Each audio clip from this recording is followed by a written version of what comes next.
So, I mean, this village, 600 years old. I used to work in Tokyo. There was just not a clear connection between the work that I was doing and the value that I was creating. So the sun rises up over here and sets in that direction. You've got the river running down below, the bamboo grove over there. This is the Coop system, berries, figs, plum trees, persimmons there, peanuts, some tomato, taro potato. So all the stones I brought over from Mount Fuji. This is the kitchen. This will be the living room.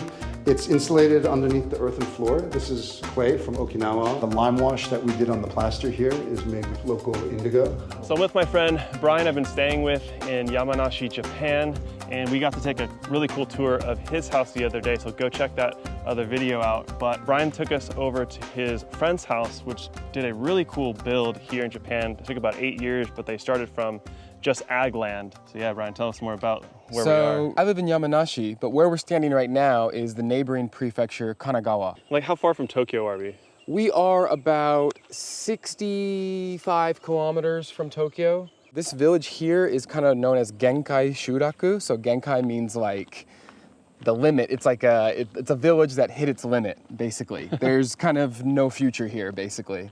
Oh, there's I think there's one, maybe two houses that are occupied. It's just my friend, and that's kind of all there is. And most of the people in this town, you were kind of telling me, are pretty old. Japan has like an aging population problem, and when you come out into the country, it is super pronounced. You know, if you're in your 70s, you're kind of considered young. Yeah, there's just not a lot of kids. There's not much future. I mean, there's a couple schools that are closed down. There's one school here. I think they have like, I don't know how many students they have, maybe 11 or 12. Oh, wow. Something like that. It's interesting because even though we're way out in the country, the infrastructure is pretty good. I mean, people have been here for hundreds of years. So the people have really carved, I guess, kind of a human sort of shape into the mountains. You know, there's terraced fields. All the infrastructure that you would need is here. And plus, yeah, we have a lot of good fencing to keep the boars and the deer out. And as far as water, you know, we get municipal tap water, but a lot of people use just, you know, spring water or water just like runoff from the mountains. Some people have dug wells also. Wow. So yeah, that's one thing about Japan is it's really abundant in water. All right, so we made it down to Byron's. How's it going, dude? Yeah, thanks for letting us come over and check out your place. No worries, man. My pleasure. There's Hisao walking down the hill. Yeah, we were just talking to him. Yeah, he just cut down a whole bunch of weeds up there. I see. Nice. He's one of your neighbors? Yeah. So, I mean, this village was like a village of 600 years old, right? And it used to be like 9 houses in this area. And about 12, 15 years ago, there was a big fire here and it devastated this like strip of land right here. So there used to be like 6 old kominka, like Akiya style houses like on this, except it wasn't Akiya, it was lived in at the time. And just like burned down. And then I had come shortly thereafter and just was intrigued by the potential of a situation like this. It's kind of like the demographic situation in Japan of depopulation, but just exacerbated by the disaster and the fire and stuff. So, you know, it's opportunity, but it comes with like challenges as well. I'm sure. Yeah. Especially as a foreigner. And yeah, as a foreigner, and also just like the fact that because people own the land, but they're not living here, it's just harder to like build relationships and trust with people. I used to work in Tokyo as a salaryman, so I had like a white collar job doing like recruitment consulting, and it was the big Fukushima disaster and the earthquake that kind of like pushed me out of my like, you know, comfort zone, so to speak. And I had done like a permaculture course in this area and done like a permaculture design course, and just was really keen to have a place where I could start like experimenting and implementing some of the ideas that I had like learned about. so is your intention here to come here with your family, get out of the city and you know, try to, you know, grow your own food and just have a slower life? Basically, yeah. And I mean, that and kind of, I was working white collar, so there was just not a clear connection between the work that I was doing and the value that I was creating. And it was just very unfulfilling. I wasn't doing anything with my hands. I wasn't like seeing the value that I was creating in the world, right? So I really just wanted an opportunity to do something more tactile and like feel that connection between the work that I do and like what I'm able to create. Yeah. I went through something similar after college. And I think a lot of people in our generation have. Yeah, and so that extended to like building the house and growing my own food and trying to create my own energy. So a lot of the land here, like how many, like a half an acre or less, is that what kind of size are we talking about for?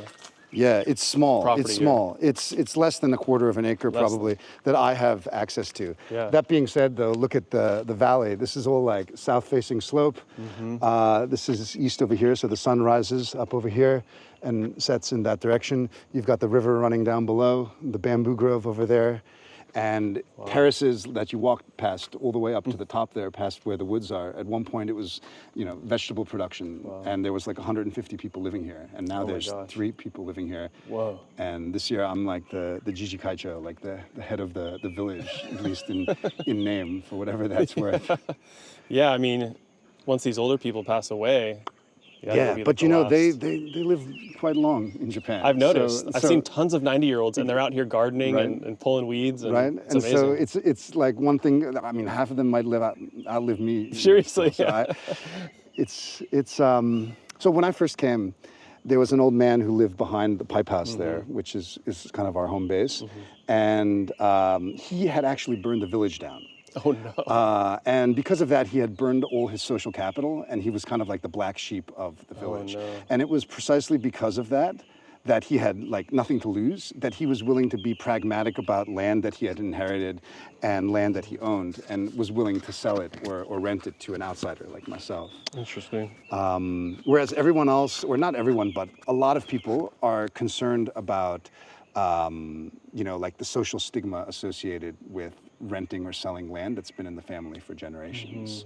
Makes That's sense. probably one of the biggest obstacles to getting access to Interesting. land in the countryside. Because what I've kind of heard is that people, they're not necessarily, they don't really need the land or the house that's out here, but they feel kind of bad that, this has been in my family for so many generations. I know I'm the one who's going to give it up and sell it to somebody. Exactly. something And it's like like that. unless they really need the money, or if they just don't give a shit because they've been like this guy's situation, they really have nothing to lose in terms of social capital, then they're like, sure, I'll take a little extra cash for pachinko money or for tobacco and whatever. Interesting. Yeah. So yeah, it's kind of, the land just doesn't move on to be used again. It just kind of sits, essentially. Yeah, and at least if the people are living in the village, they get some kind of like social peer pressure from other people if they can't upkeep the land, like this hillside here. Like in Brian's area, there's a lot of people still living there, right? Right. So if there's one old lady who can't manage her fields, she's gonna get like social pressure from letting her fields go just to weed. Interesting. Because other people don't want the weed seeds blowing into their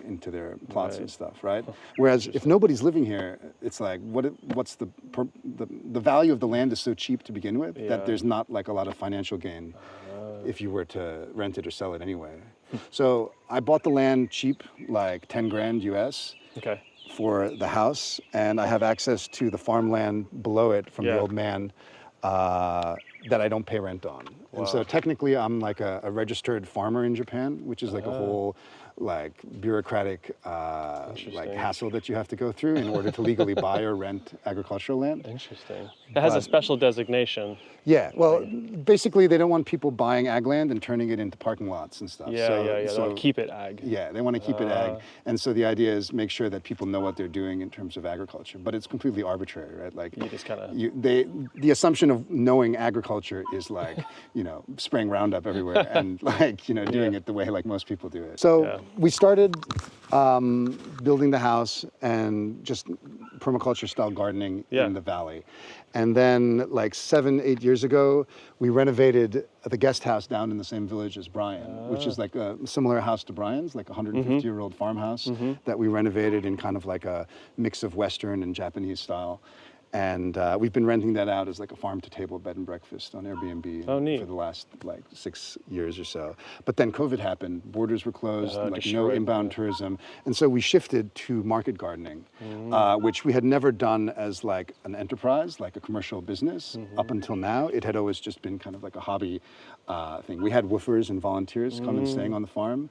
But like trying to monetize it and commercialize it and like scale it as a business was like a completely different challenge. Especially, out here, it would be so difficult. The price of vegetables is cheap Very in cheap, Japan. yeah. And like we were selling at a premium price to expats in Tokyo, Yeah. like 600 yen, 700 yen for a big bundle of kale. Which is like $4 or $3, Yeah, $4. and it was appreciated because we weren't doing it the way that kale is available in Japan. Right. We were doing it in like bundles wrapped in like a white newspaper, and very like personalized. Yeah. And the people that were buying from us weren't doing so for the product. It was more they were supporting like regenerative agriculture, and it was really like a values-based decision. So we felt great, like identifying that market and that niche and trying to like sell to them and grow and scale the farm, but I just, without being able to like get access to adjacent land, I had like 4 or 5 other plots around town that I was renting, and it was just like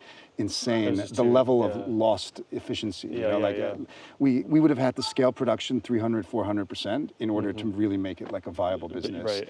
And just at that point, then we needed to like hire people, and we decided like, we did this because we enjoyed doing it, but once we started trying to monetize it, and in the market that we're in, it just like, it wasn't enjoyable anymore. So we kind of stepped back from that, and now we're kind of trying to figure out what the next step is in our journey here. To be fair, I bit off more than I can chew with the house. Like it was like a 10-year long like project of passion where I was cutting down the trees myself from the forest and like hand hewn like big beams, timber frame construction, Japanese like earthen walls, and like the whole 9 yards. Well, let's get in there. Yeah, I can show you around. Why don't we loop down to the chickens, and then we can loop up through the house. Yeah, so the chicken coop was made with like leftover material from the house built, like clay that we used for the earthen walls. Okay. And I've experimented with like mobile chicken coop systems because everyone loves chicken tractors in permaculture, but there's just so many predators, like aerial predators in Japan. I heard the crows. Well, the crows, the hawks, the like wild cats and stuff. There's been like a whole litany of different things that have gone after them over the years. Yeah. And what I found was like, I'd have the poultry netting, electric poultry netting as a perimeter that I imported from the US.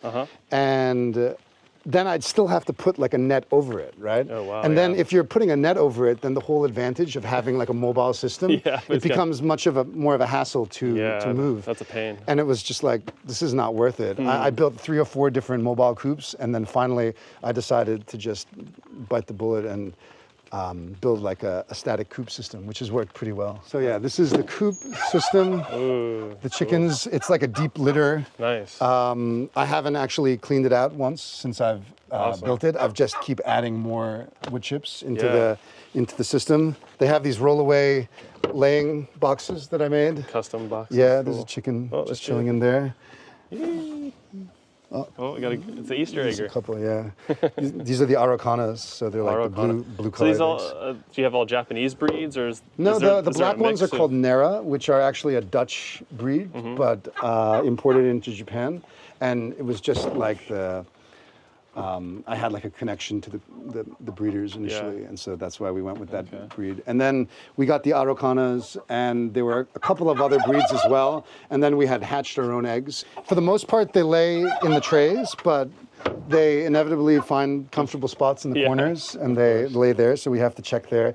And then I have the basic watering system with the nipples, which is not ideal because it has to be filled up every day. I really want to just pipe in like a feeder thing at the bottom here. The walls are just this earthen wall clay material, and this is wood with like a bamboo lattice. So this is cob, I guess? Yeah, it's cob essentially. Yeah. And it's the same material that we used on the wall, also in the house, except only an outside layer. Normally in a house you do one side and then you do the other side. And so this has just the outside has been troweled, and so the material's like squeezed through. Just left as is. Why not? Why not? It's a chicken coop, not a house. So. Exactly. Neat. And so it works pretty well. I have the auto door there, and it opens and closes in the morning. So they have the run down here. So there's the couple turkeys. Someone just had some turkeys and they dropped them on me the other day. Oh wow, that's fun. That was like a couple months ago. And look, their feathers have gotten a lot better than when I got them. They were probably like kept in like a really confined space. Yeah. And so they're living their best life now. That's awesome. And then I've planted some passion fruits at the base of the chicken coop here, and this is gonna vine up onto the netting above and hopefully provide some shade in the summer. Last year we did Goya, like bitter melon, on it, and it worked really well. Nice. And then this is just the run area that's kind of evolved over the years. And then I have this door here, which opens out into like a lower food forest area where we've planted berries, figs, plum trees, gumi. It's like a nitrogen fixer. Yeah. Cool. Persimmons there. Awesome. And yeah, we open the gate down there if we're working in the field, and they can have the run during the day. Thank you. It's gone. Not only is it gone, it's traumatized. Wait, it's coming back. Hold on.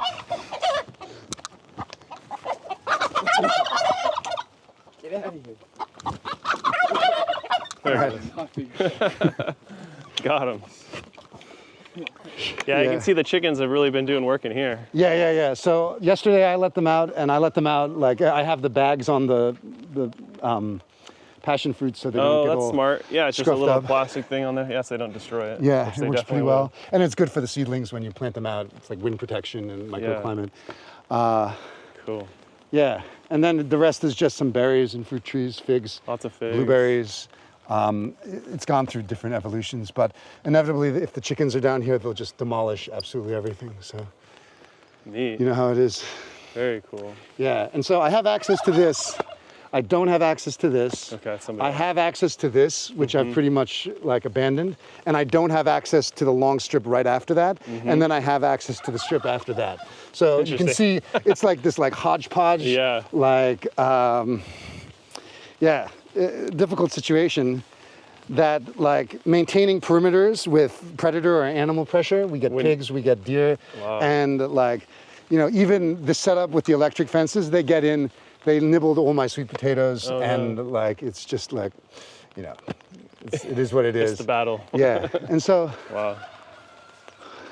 I always thought that if I could only get access to this plot, if I could only get access to that and that, then we can connect everything, and it can make it like a kind of really idyllic, you know, agricultural, tourist, food, like, you know, farm to table type project here. Yeah. But just hasn't happened. It hasn't happened, and it's not through lack of trying, and maybe it's just timing, maybe it's just luck. You work with what the design limitations of the system are, right? Right. So I'm just trying to kind of do my best here. What are these bushes right here? These are tea, green tea. Okay, I was wondering. And yeah, that's taro potato. And then below it is where I had planted the sweet potatoes, which all got eaten. And so I planted kabocha into it instead. Nice. I don't think deer like kabocha as much. Yeah. And so we were doing all of this and that and this long strip over there and like 4 or 5 other plots somewhere else, and just completely like burned out like 2-3 years after COVID. Absolutely. And then the house was in a state of like not livable completion. And it's like all my time and effort for the last 3 years during COVID was going to just like harvesting, planting, maintaining the farm. And it was still not getting us kind of like where we wanted to go, right? So I kind of stepped back a little bit from the farming, at least until the house is like completely completed and we're all like settled in. And then, you know, I can revisit it and just garden for my own pleasure or kind of tie it into the agritourism stuff that we're doing. But I don't think I'm going to be pursuing a market garden style business model. I've got a few things like the peanuts, which also got nibbled by the deer completely down to the ground, and some tomatoes and some other stuff. I haven't put up a net to trellis it. But for the most part, I can't get around to it, man. I've got like, you know, the house that we're trying to finish and the freaking river table that we're working on. And then this is like the foundation of the house. So all the stones I brought over from Mount Fuji over the course of like half a year.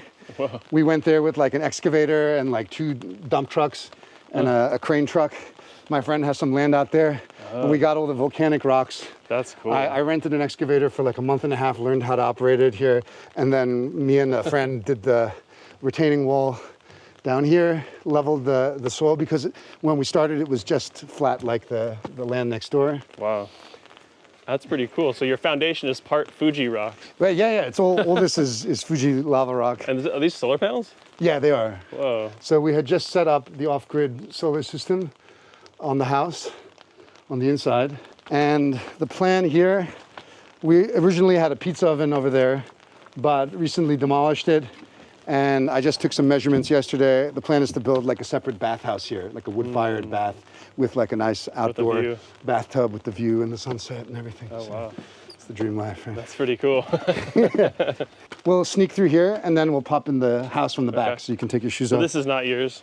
This is not. This is the neighbor's property, once again. It's actually the sister of the old man who lives on the other side of town, and they have monkeys over there. And dude, monkeys, if you thought deer and pig are bad, dude, monkeys are like the absolute worst. Japanese timber frame construction.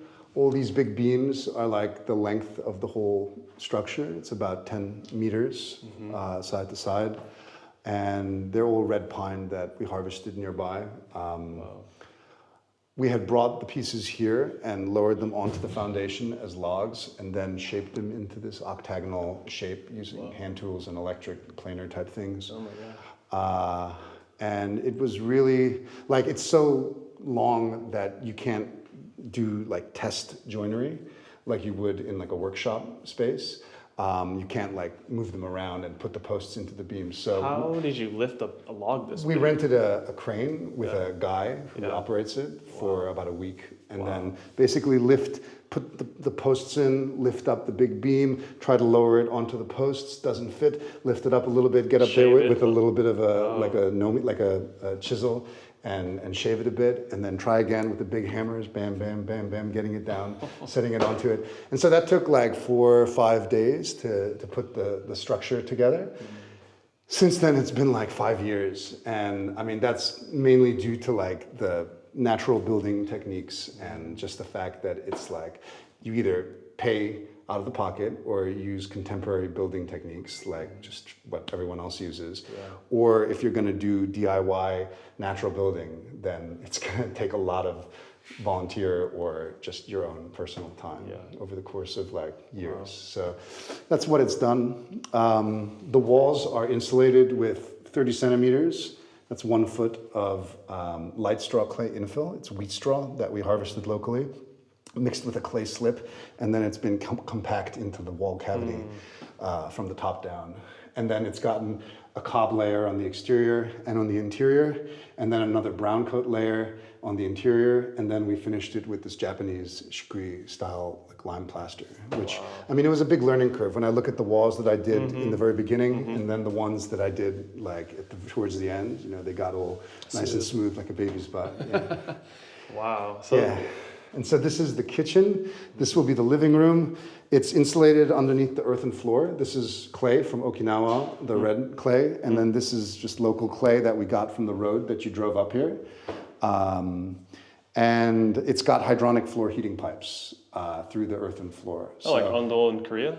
Similar. Is Ondol fire? Like it's like it used to be. Yeah. So the idea is that we'd have a water heating system, ideally like solar or like a wood boiler system, and then hot water would be pumped through the pipes. Cool. So it's just poly pipes that are on like a wire mesh, and it's like embedded into the clay floor. Yeah. And then this is the kitchen system that we built. We had like a design and architecture student come last autumn, and me and him worked on designing it. So this is like poured in place concrete with like just a timber frame base underneath that we did. So this place is going to hold heat in the winter. We went through the winter even without the door in the back there and without any heat source, and it was just pretty reasonably comfortable. Like we didn't. The thing is, there's so much mass in the walls and the floor that even if you put like a kerosene space heater, it heats up the air, but it doesn't make like a significant difference in terms of the like ambient temperature of the space. Interesting. And then this is like the sunroom. The plan is to fill this with soil and like water it with rainwater from the rainwater catchment over there, and then have like an indoor kitchen garden, basically. Grow some tropical stuff that we can't grow in our zone. And some lemons or something, some passion fruit or Wow, that's neat. Yeah, so this is metal, and it'll be filled with soil eventually. And then just like a little work nook. I want to make some big quilted indigo curtains. The lime wash that we did on the plaster here is made with local indigo. Oh wow! And that's Natural just been dye. brushed on in like a figure 8 That's pattern. really cool. Like 4 or 5 different layers to get Oh, the you're marbling really effect. into all the traditional. sustainable, it's local. Yeah, As deep as it gets. That's yeah, awesome. man, I was deep. But, you know, it's been such a journey trying to build something of this scale and doing it in this way that, like, I mean, I appreciate so many aspects of what I've experienced doing it, but I don't know if I would recommend it to most people or if I would necessarily go down this route. Would you do it again if you 10 Exactly. years ago? Yeah, I don't think so. I think I would build a tiny house and call it a day. Man, how many more years do you think you got left? Well, I mean, we're living upstairs already, and Okay. the first floor is nearing completion. It's really just the tile on the backsplash there, installing the sink and the stove, and like the cabinets and stuff. And Nice, you're close. then for the most part, the first floor is done. Cool. And then the wiring is all done upstairs, and over here, it's just the kitchen lighting that's not finished. Well, this part's still Japanese. You got the tatami mats. So we got tatami mats in this space, and we're gonna put like sliding shoji doors on this area. And so that's like the one kind of traditional Japanese space compared to the rest of the house, which is kind of a mix. And then the plan is to have like a wood-fired stove or like a mass heater in this corner here. I have the hole in the roof for it, but I'm not quite certain it's absolutely necessary. So we'll finish the door, get the floor heating working, and see how it is in winter, and then, you know, if it makes sense. It's nice to have a fire, but, you know, It might be too hot. it might be too hot. Interesting. Yeah. Well, how cold does it get here in winter? Like maybe Celsius, -5, 6, like max. So like 25 degrees Yeah, Fahrenheit? yeah. So something not around that there? cold. Yeah, not right? that cold. Not that cold, but cold enough to blow uninsulated water pipes and stuff. And Yes. freeze water if it's not insulated. What's that tree? This is a Japanese momiji, like a Japanese maple that was given to me by the owner of a sawmill who was really like down with what we were doing and wanted to support it. And he asked me if I wanted to buy it. And I said, man, I don't have the budget. I can't afford something as luxurious as this. Because this is one of those things that, like, there was an old carpenter that had cut it down or saved it, and then he died, and it was like left in the sawmill's like storeroom for like 20, 30 years. Wow. And if there was somebody who was like looking for something like this, it could be worth like $20,000 or something like that. But it's like, who's going to buy something like that, or in this economy and this day and age, right? And so he's like, how about 2K? And I'm like, I can't even afford that. And he's like, all right, I'll just give it to you. So I just got it for free, and it was already after we had built the house. And so I'm like, okay, well, maybe I can put it here and work the stairs around it. And that's kind of what it became. So is it just naturally kind of smooth? And yeah, it's just been peeled. And this is just like the natural texture of the wood. Wow. And this is the way I got it. I just oiled it and brushed it up and cleaned it. So now we're on the second floor. Yeah, and it's got the great view. You can see Brian's house from here. Down in the valley there. No, I got Starlink the other day and just put it at the top of this like wooden flagpole here. It's such like an isolated like mountain village that, like, you know, earthquake, anything can knock out the infrastructure. And the whole, even the water situation, it's gravity fed from a spring up in the mountains there to like a water tank up there that was then dispersed down to all the houses. And so you can imagine something went wrong. Something like a typhoon knocks out the pipe, and then the water tank's not filling. And so I really want to do water catchment off of the roof. We have this nice big roof, and alongside the road, I want to build like a water tank cistern. Originally, I wanted to use it for agricultural water and just like, you know, bath water and stuff like that. And so, yeah, it's been a great journey, but it's not over yet. Nope. We're just kind of like, figuring it out from here. So now you and your family just plan to live here? Yeah, so... For the foreseeable future, or how? Well, that's the thing, right? Now everything's changing. The kids are getting older. The algebra is changing in terms of like what we want and our values. It's not like we don't want this idyllic life, which in so many ways is what we've been striving for like the last 10 years. Yeah. But, you know, we're trying to raise bilingual kids in Japan, and we're not working a corporate job to afford our lifestyle. So it's kind of like, you know, what do we do if we want to give our kids the same kind of like international exposure that we experienced growing up? Versus out here, they'd be more sheltered and not get to experience as much. Exactly. My wife went to international school, so she's like a native English speaker as well. Okay. My parents are in the U.S. and they're like in their 80s now. And so the question is like, what do we do if something happens to one of them, or you know, we need to Yeah, and I've been in Japan 20 years, and so it's like, in some ways, I've lived this like version of the Japanese dream myself, and it's kind of like I'm almost ready for the next step. I think when I was living in Tokyo, if I hadn't met my wife and found permaculture and come out to the Japanese countryside, I probably would have left Japan at that time. But having access to this was like a whole new frontier of like learning and challenging myself and pursuing kind of like my values. So. That's really cool. Yeah. But now you've done it, maybe there's another dream out there for you. Exactly, You yeah. know, who knows? Well, the dream is the kids now, raising the Exactly, kids, right? Very cool. Well, thanks, Byron, for letting us come out and showing us. I'm sure a lot of people really love to see this. So thank you.